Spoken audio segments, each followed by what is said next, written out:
great celebration in Wichlow, right here at the lake, of wrestling, of fishing, of swimming, of ajua, and many others.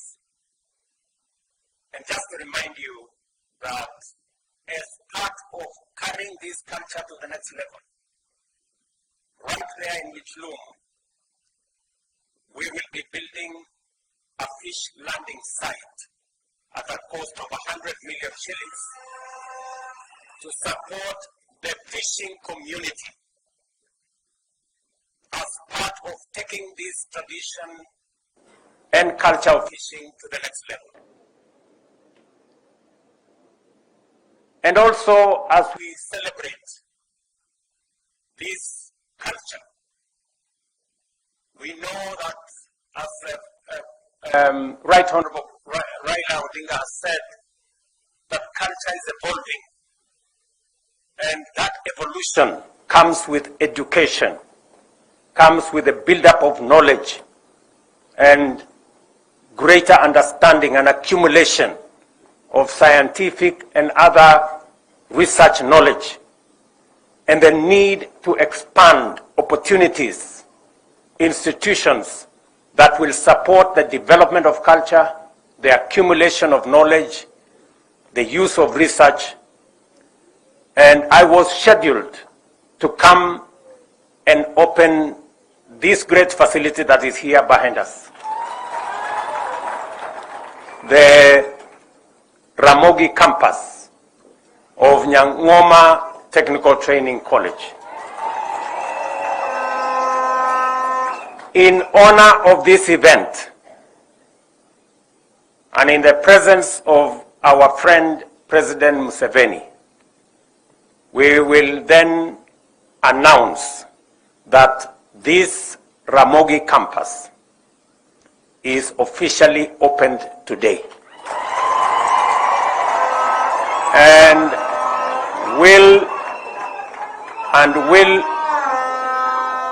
will immediately admit students beginning this January.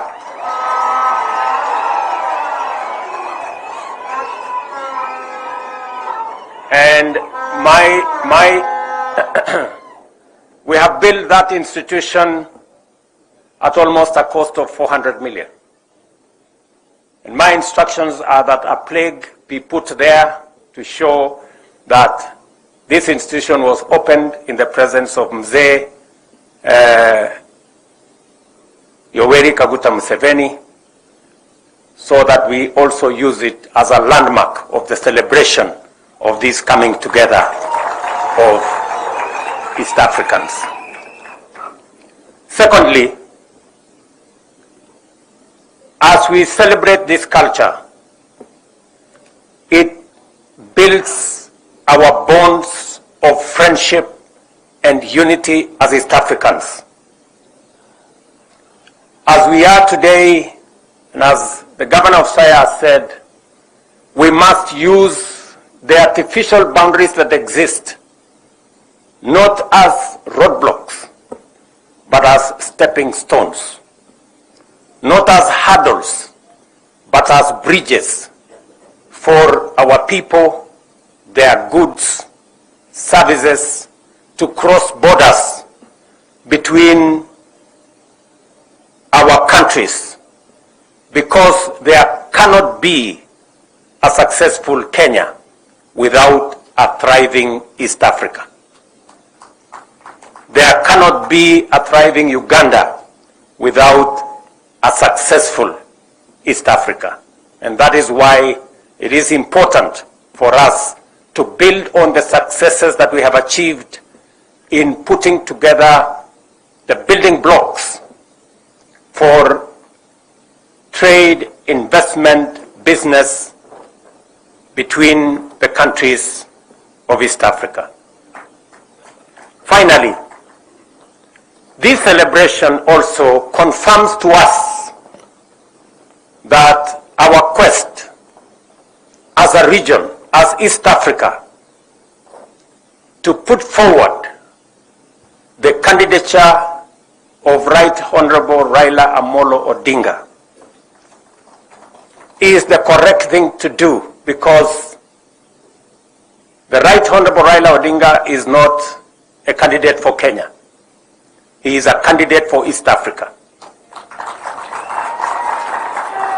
And before we rolled out his candidature, we went to Mzee Yoweri Kaguta Museveni as the elder of our region.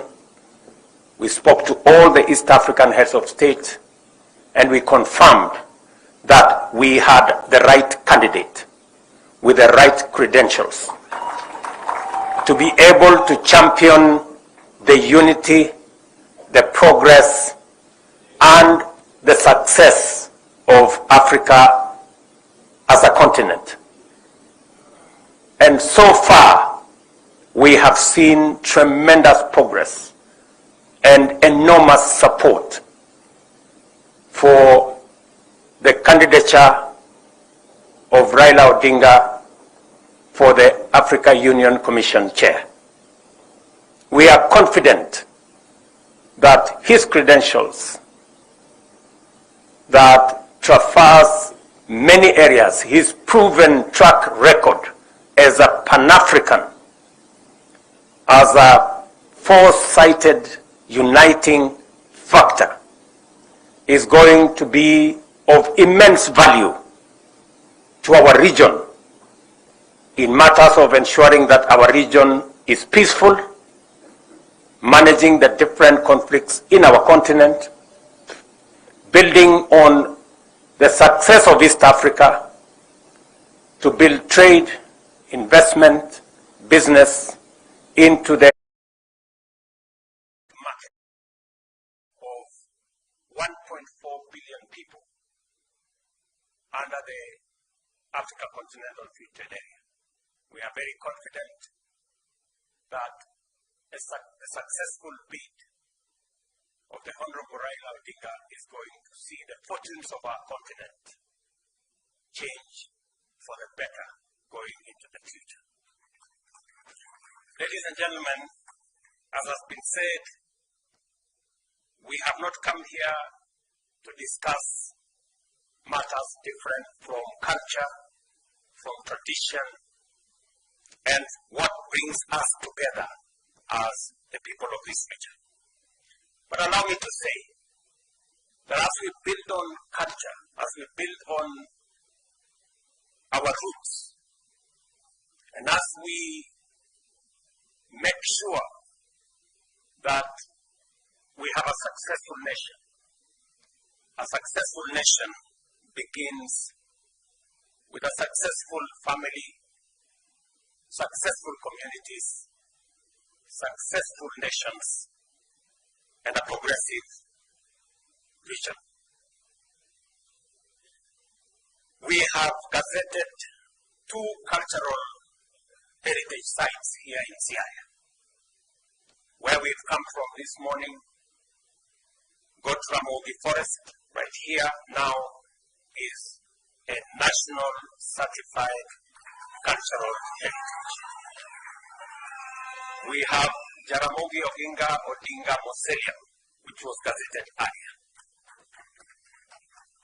As a government, we are also assessing another 7 sites that have historical, cultural, and traditional significance here in Siaya, with a possibility, when they meet that threshold, for us to gazette these other sites. We are currently assessing cell blocks in Oyama Highland,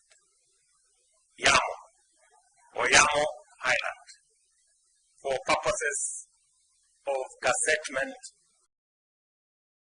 Paramount Chief Odera Akango office also as a cultural site. Nomia Church is a very important site that has historical value, and we are also in consultations. And Owin Sigoma Heritage Complex is also under consideration. The same way, Magenta Island, Mau Mau detention camp, where we went the other day, is also under consideration for gazettement, and Migwena Cultural Grounds, which I know many of you know where it is, for purposes of, and then of course, we have Siringombe that is still in the balance, but we're trying to see. Sir? Yes. So again, the Ministry of Culture and Heritage is working with the counties to make sure that ultimately we have these sites that will act as beacons of our culture and our tradition. Ladies and gentlemen, because we still have another occasion ahead of us, let me say I'm truly grateful and happy that we have come to celebrate and to conclude Piny Luo, an event that has brought people from different countries into Kenya to celebrate unity in diversity. Asanteni sana. It's now my pleasure to ask our elder, Mzee Yoweri Kaguta Museveni,